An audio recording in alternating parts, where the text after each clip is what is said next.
The city of New York sprawled below the windows of Apex, a glittering, indifferent carpet of lights, blurred by the relentless cold rain.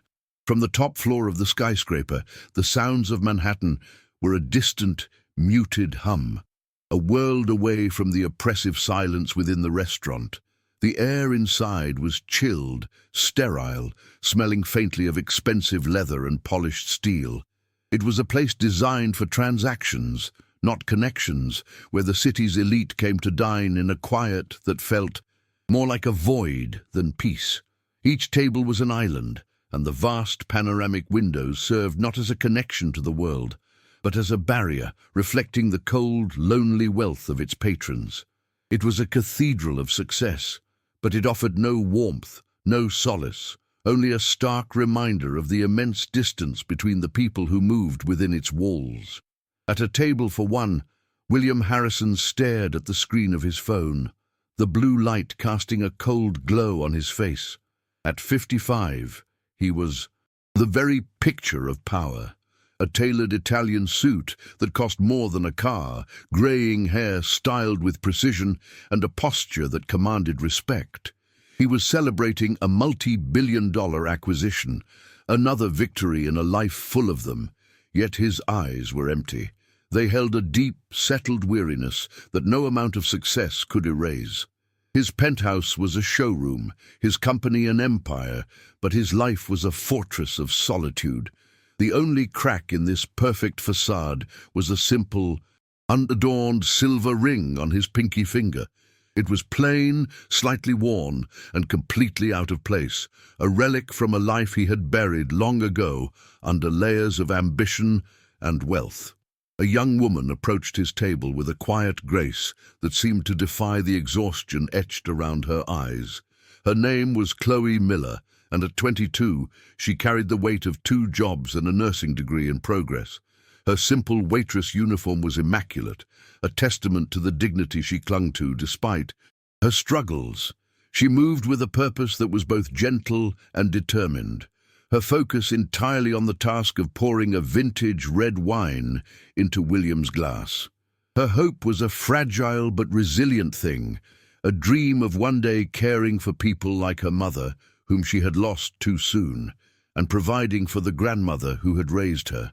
She was invisible to most of the patrons here, just another part of the seamless service, but her presence was a quiet rebellion against the coldness of the room. As she leaned in to pour the wine, her hand, steady until this moment, began to tremble. William, annoyed by the slight disturbance, was about to look up from his phone with a dismissive glare, but then he saw where her gaze was fixed. It wasn't on him, but on the simple silver ring on his hand. Her eyes, wide and filled with a sudden, shocking recognition, held a universe of pain and disbelief. The wine bottle clinked softly against the glass as she struggled to maintain her composure. Time seemed to slow as she took a shaky breath, mustering a courage that came from a place of deep, unresolved grief. Her voice was barely a whisper, yet it cut through the sterile silence of the restaurant like a shard of glass. "Excuse me, sir. Where did you get that ring?" William's carefully constructed world tilted on its axis. The question, so simple and direct, disarmed him completely. He looked up from his phone, his initial annoyance dissolving into sheer disbelief as he met Chloe's gaze. The sterile quiet of the restaurant seemed to magnify the frantic beating of his own heart. For 30 years the ring had been a silent, solitary companion, a private penance he wore daily. It was a relic from a life he had meticulously walled off, a ghost he never expected to see reflected in the eyes of a stranger. He cleared his throat, the sound unnaturally loud in the silence. I gave this ring to someone a long time ago," he began, his voice raspy with disuse, stripped of its usual corporate authority. "Her name was Amy. She was my high school sweetheart before I moved to the city." Chloe's breath hitched, a small, wounded sound that seemed to tear through the space between them. The wine bottle in her hand trembled more violently, and a single tear escaped, tracing a path down her tired cheek. The name hung in the air, a fragile, shimmering thing full of history and heartbreak. William watched, frozen, as the young woman before him seemed to crumble and rebuild. Herself, in the span of a few seconds. "Amy," she repeated, her voice a fragile whisper that carried the weight of a lifetime of loss. "That was my mother's name."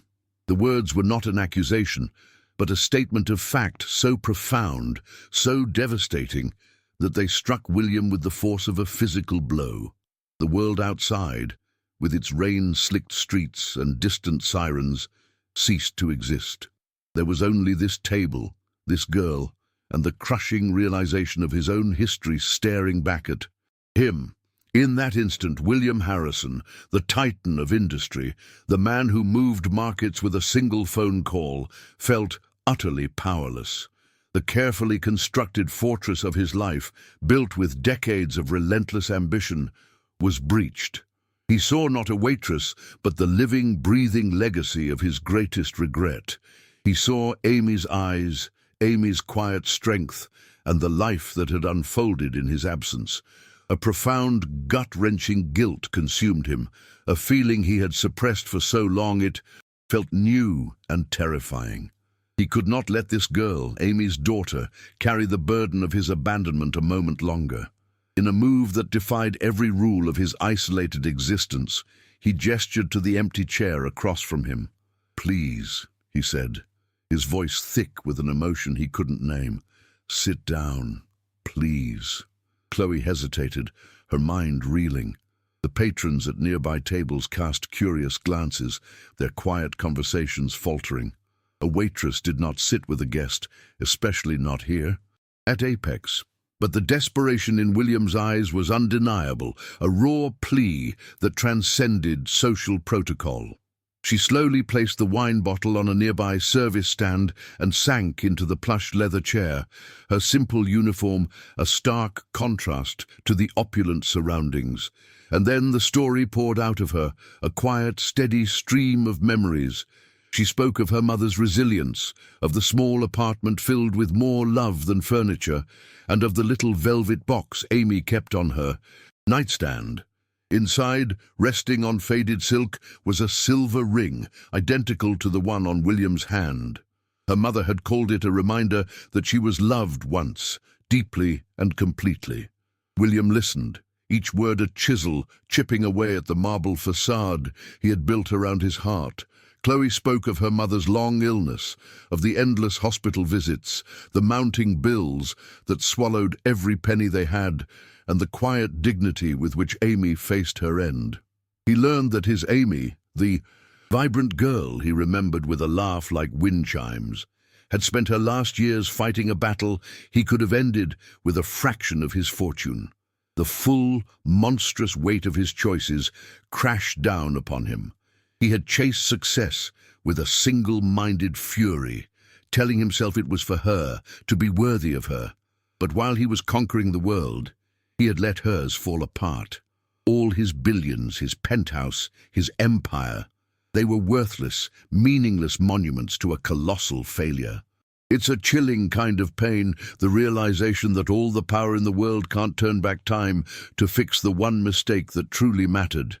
His wealth was a fortress, but it had kept him imprisoned with his regrets, not safe from them. If you've ever felt the crushing weight of a past you can't change, you understand the silence that follows.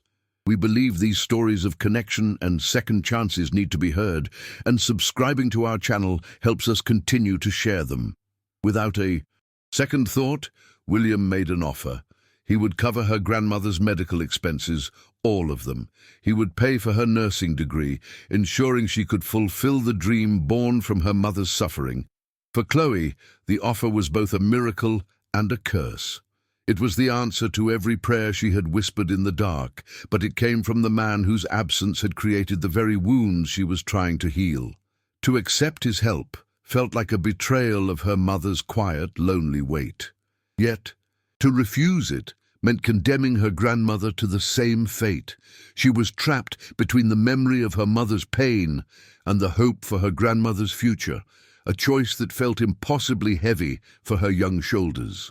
The first true obstacle was Chloe's grandmother, Eleanor. When William arrived at their small, meticulously kept apartment in Queens, he was met not with gratitude, but with a cold, simmering fury that had been nursed for over 30 years.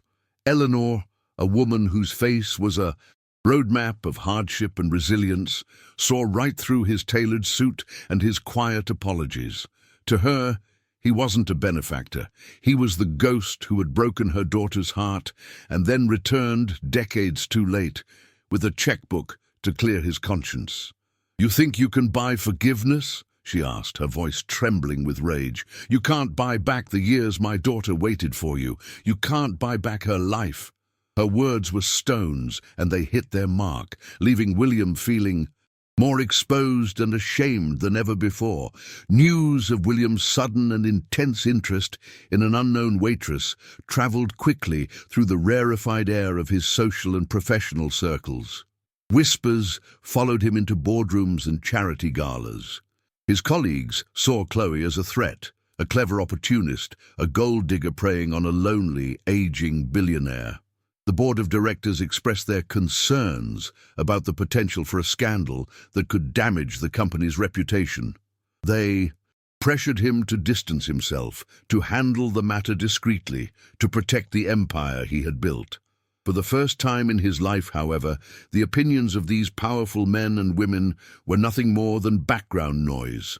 He had spent his entire adult life protecting his company. Now he felt an overwhelming need to protect what was left of his family. This was the turning point, the moment the man of business became a man of substance. He was choosing a legacy of love and redemption over one of profits and power, a decision that would redefine his entire existence. It's in these quiet, personal revolutions that we find the most powerful stories of human courage. Your subscription makes it possible for us to continue exploring these profound moments of change and sharing them with the world. He knew that throwing money at the problem from the sterile distance of his Manhattan office was just another form of abandonment. It was a bandage, not a cure. He had to do more. He had to go back. With a resolve that surprised even himself, William proposed a journey. Not a vacation to a sun-drenched island, but a trip back to the place where it all began, the small, forgotten town in rural Pennsylvania. He explained to a hesitant Chloe and a skeptical Eleanor that he needed to face the ghosts of his past on their own ground. He needed to walk the streets where he had first fallen in love, to stand before the house where he had made a promise he failed to keep. He knew that true healing couldn't be brokered in a boardroom or a lawyer's office. It had to be earned on the hallowed, haunted ground of their shared history. Reluctantly, they agreed, the air thick with unspoken questions and the fragile hope that this pilgrimage might offer some form of closure. The long drive out of the city was a quiet, tense affair. The gleaming skyline of Manhattan receded in the rearview mirror, replaced by the rolling hills and dense forests of Pennsylvania. For William, every familiar landmark was a painful reminder of the boy he used to be, full of dreams, ambition, and a love so pure it felt like the only real thing in the world. He saw the turn-off for the lake where he and Amy had spent a summer, the old diner where they had shared milkshakes, each a ghost from a life he had traded away. Chloe sat in the passenger seat, watching him. She saw the mask of the powerful CEO slip away, revealing a man lost in a labyrinth of his own making, a man whose grief was as raw and profound as her own. In that shared silence, a new bond began to form, not of a benefactor and his charge, but of two people trying to piece together the fragments of a life shattered long ago. They arrived in a town that seemed preserved in amber, untouched by the 30 years that had passed. The main street was quieter. Some storefronts were shuttered, but the soul of the place remained. William drove slowly, his grip tight on the steering wheel, until he parked across from a small, white house with blue shutters. The paint was peeling, and the garden was a tangle of weeds, but it was unmistakably Amy's home. For a long moment, no one moved. The air in the car was thick with unspoken history. William stared at the front porch, the very spot where he had last kissed Amy goodbye, promising a world he had failed to deliver. He could almost see her there, waving, her smile a beacon he had navigated his entire life by, even after he had lost his way. The silence was a living thing, filled with the ghosts of promises both made and broken. Finally, with a deep, shuddering breath, William got out of the car. He walked to the trunk and retrieved an old, dust-covered wooden box. It was simple, unadorned, the kind of thing a boy would use to store his most precious treasures. He carried it not like a billionaire holding an asset, but like a penitent carrying a sacred relic. He walked over to where Eleanor stood on the cracked sidewalk, her arms crossed, her face an unreadable mask of stone. He held the box out to her. His hands, usually so steady in the boardroom, trembled. "These are for you," he said, his voice raw. "They were for Amy.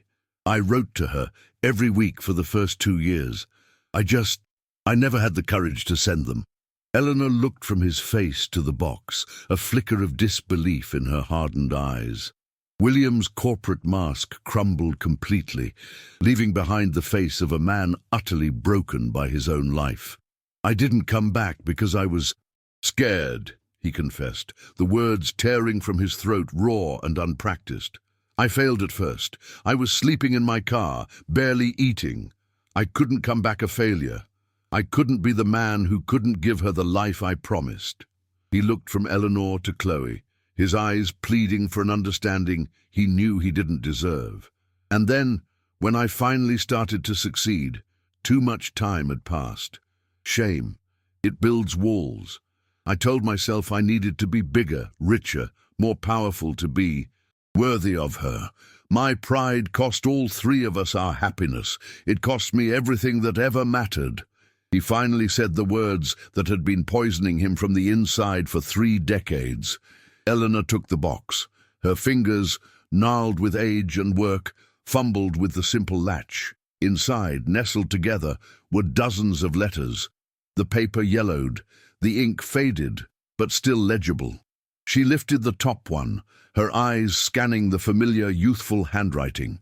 She read of his loneliness in the big city, his fierce love for Amy, his terror of not being good enough for her. She saw not the billionaire who had returned too late, but the terrified boy who had never truly left this town. A single difficult tear traced a path through the wrinkles on her cheek. She looked up at William, and the fury that had sustained her for 30 years finally dissolved, replaced by a profound, aching sorrow for the children they had all been.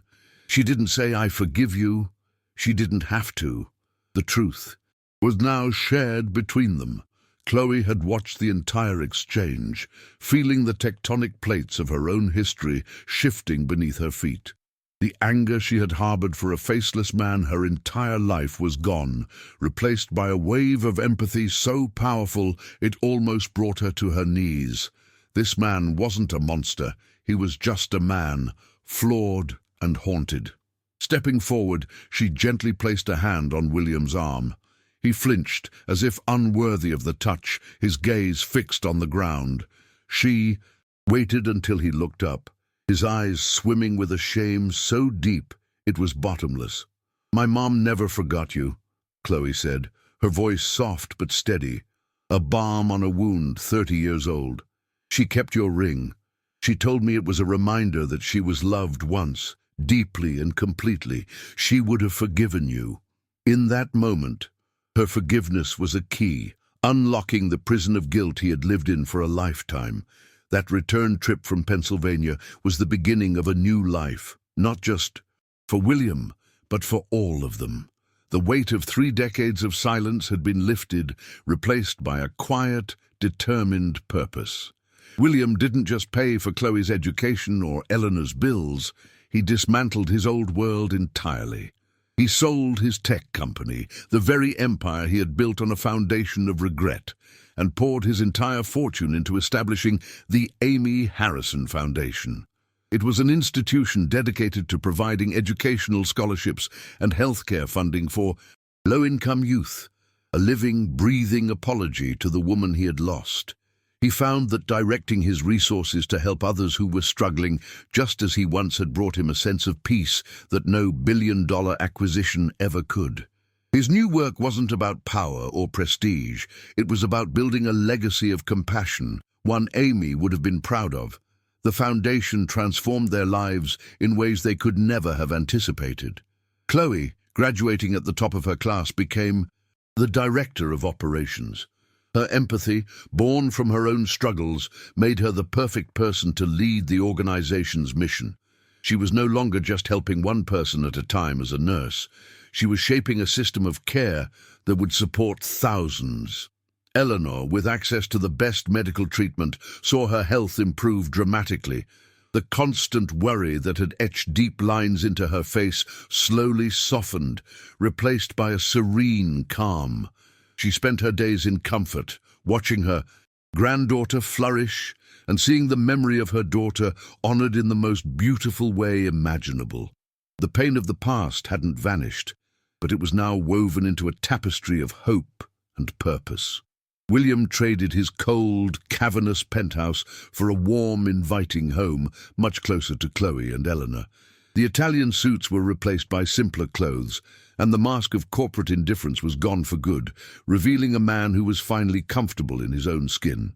He became a fixture in their lives, not as a wealthy benefactor, but as a grandfather, a mentor, and a friend. He learned the simple joys he had denied himself for so long, sharing a meal, listening to stories about Amy's childhood, and offering advice on Chloe's work with the foundation. He discovered that the true measure of a man's worth wasn't the height of the skyscraper he could build, but the strength of the family he could nurture.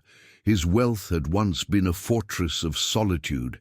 Now it was a bridge to connection. Their shared journey was a testament to the idea that it is never too late to mend a broken past. They had forged a new family, not from blood, but from the stronger bonds of forgiveness, shared grief, and a collective desire to create a better future. The silver ring, once a symbol of a promise broken, now represented a promise renewed, a commitment to love, healing, and second chances. Stories like this show us that the most powerful legacies are not written in stone or steel, but in the lives we touch and the love we choose to build from the ashes of our regrets. We are so grateful to be able to share these powerful reminders of the human spirit, and subscribing to the channel ensures we can continue to bring them to you.